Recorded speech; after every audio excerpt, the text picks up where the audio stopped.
Hey everybody, I'm Steve Owens, Tournament Director for the Georgia Bass Nation Kayak Series, and this is the Captain's Meeting for event number 3 of the 2022 season on Lake Hartwell. This is a joint event with the South Carolina Bass Nation Kayak Series, and it's also being treated as our recruiting event for the season.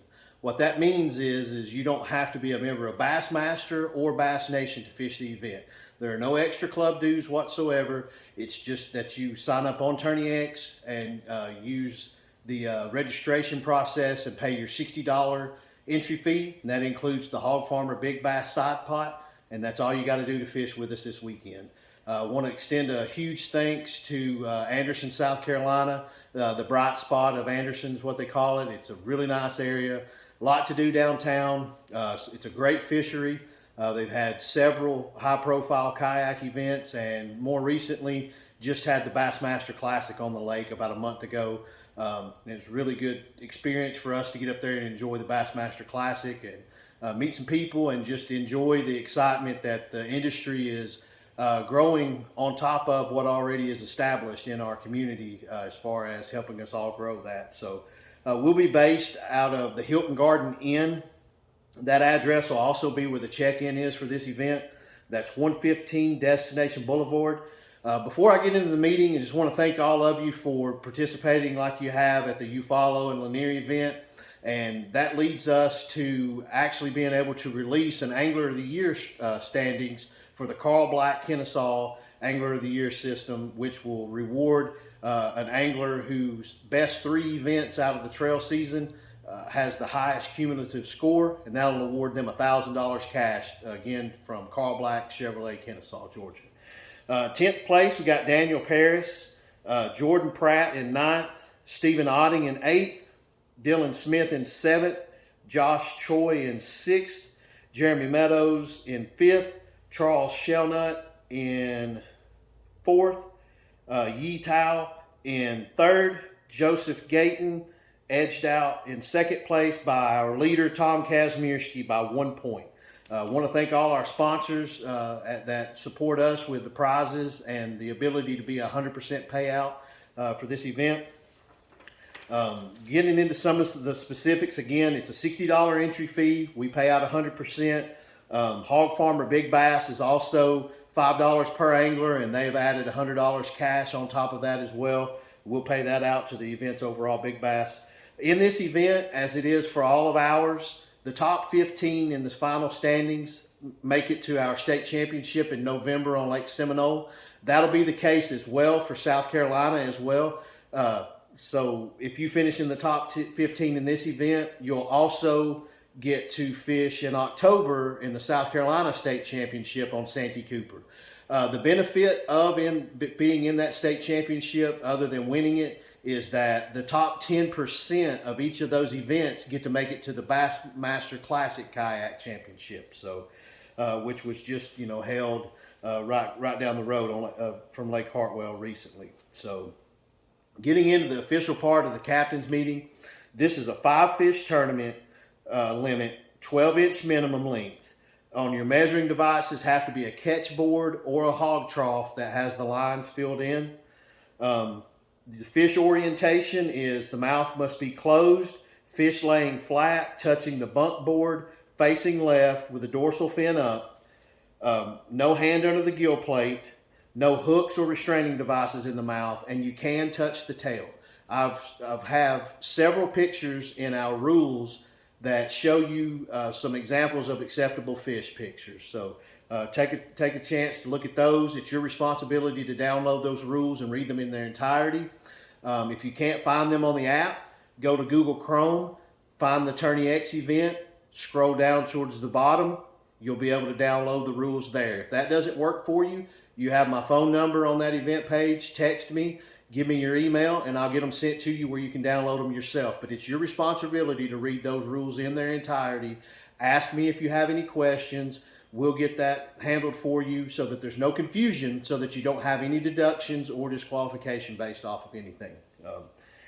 So from there, a little bit of the safety highlights are you're going to need your PFD on at all times. If you're launching before safe light, you'll need a 360-degree white light somewhere on your kayak, or your LEDs.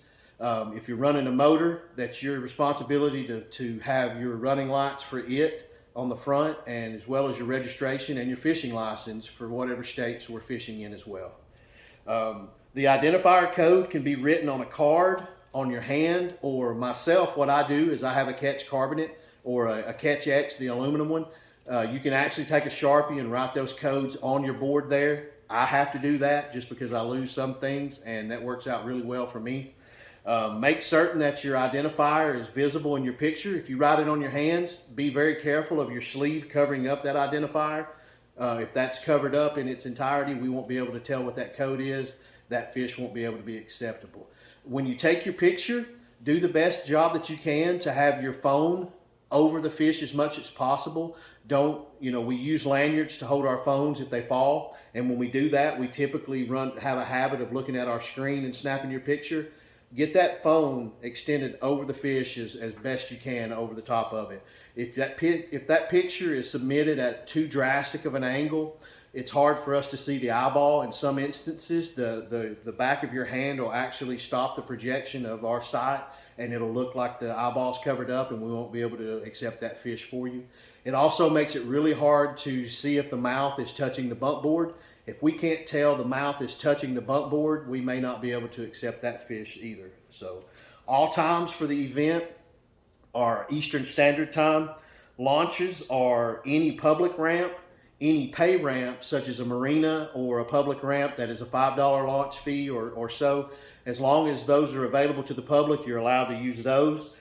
You can use public access launches as well. And what that is like a gravel pull off on the side of the road on public land. You can launch from there.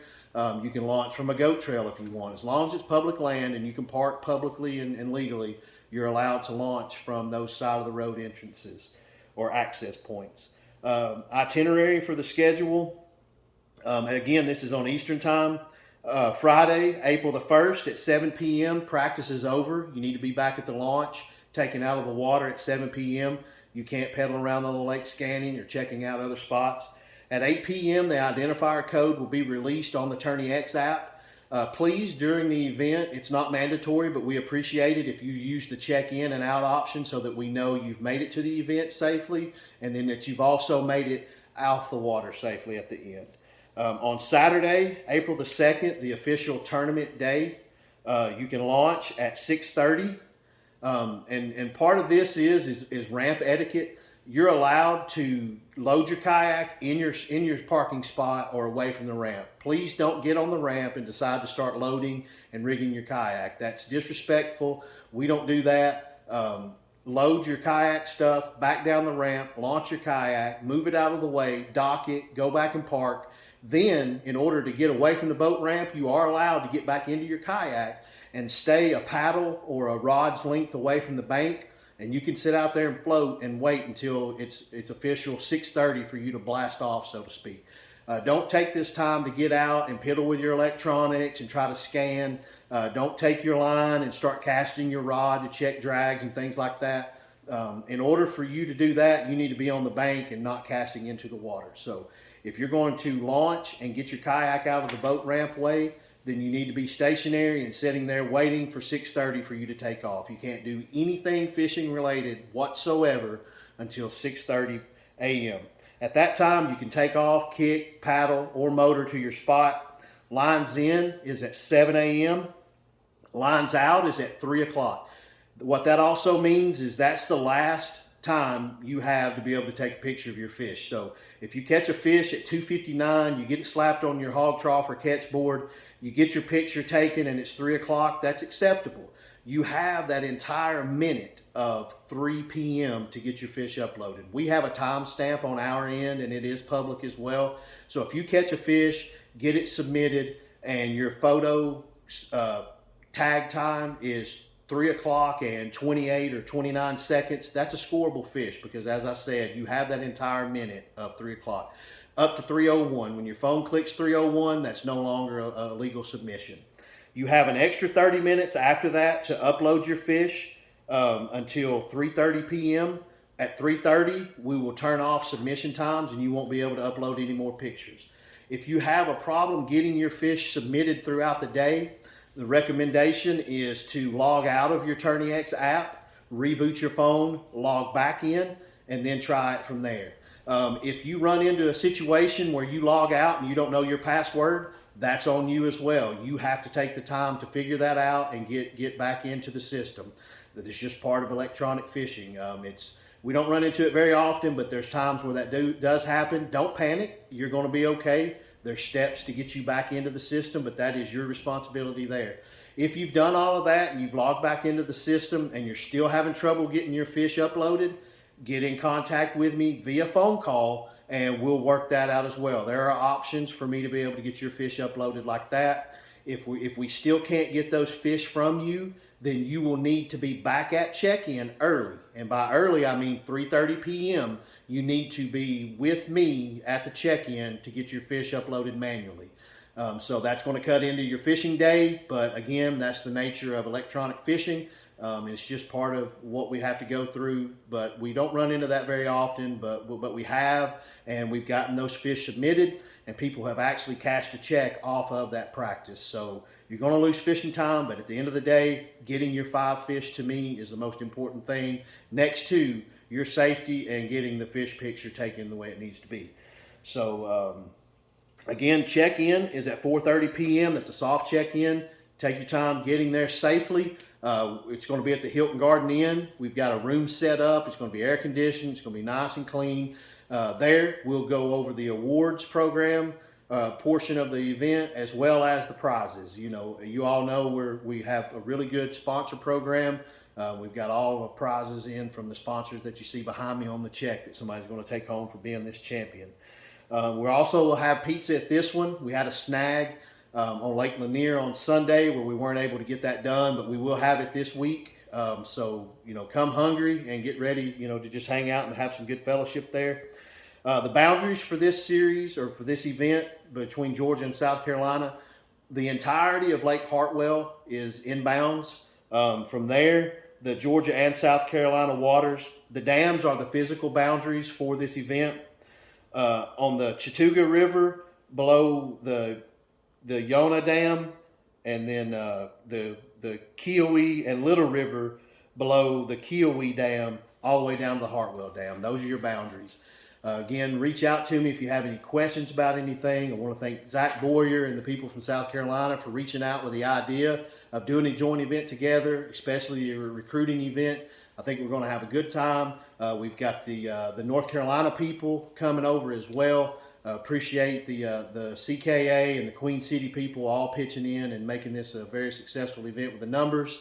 A lot of you understand that I'm part of the Tennessee Bass Nation Trail Series with Daniel Davis as well. So if there are weekends where we don't have an event, your grassroots don't have an event, by being a Bass Nation member in Georgia or Tennessee or South Carolina, you're allowed to fish all these other states without paying another fee.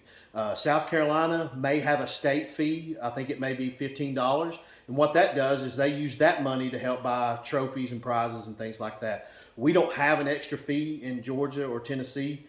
So you're allowed to come in and just read off of your registration that you already have and fish the events in Tennessee as well. So Tennessee still has 3 events left. It'd be Kentucky Lake, Lake Gunnersville, and Douglas. So you'll have an opportunity from those 3 remaining events to be in the top 15 and qualify for that state championship in August on Lake Chickamauga. So just when the season in Georgia is over, there's still some other things going on in these other states. Reach out to those presidents and tournament directors, and since you've already paid your dues, go fish those as well. And you may be someone like Jim Ware who gets to fish in 2 or 3 state championships. So again, appreciate all the support and all the help. Very grateful for you.